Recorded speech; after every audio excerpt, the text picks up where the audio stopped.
खबर शामिल करते हैं सांगला हल से। अपने नुमाइंदे दानिश जब्बार की रिपोर्ट के मुताबिक थाना सिटी पुलिस सांगला हल ने गुमशुदा बच्चे को तलाश करके वैलिदैन के हवाले कर दिया। तफसीलात के मुताबिक 12 साला फरहान घर से मदरसा पढ़ने गया, वापस न आया, जिस पर वैलिदैन परेशान हो गए। फरहान के वालिद ने थाना सिटी सांगला हल में बच्चे की गुमशुदगी के मुतालिक दरख्वास्त जमा करवा दी। SHO थाना सिटी आसिफ ओलक ने बच्चे की तलाश के लिए खसूसी पुलिस टीम तश्कील दी। पुलिस ने तमाम ज़राए बरोकार लाते हुए बच्चे को तलाश करके वैलिदैन के हवाले कर दिया।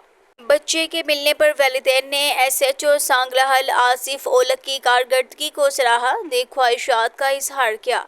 मीडिया से गुफ्तगू करते हुए SHO थाना सिटी सांगला हल ने बताया कि बच्चे की तलाश के लिए पुलिस ने लारिएडो वैगनों पर लगे कैमरास की मदद से बच्चों को ट्रेस किया। SHO ने बताया, फरहान दाता दरबार उर्स पर अपने वैलिदैन को बताए बगैर चला गया था।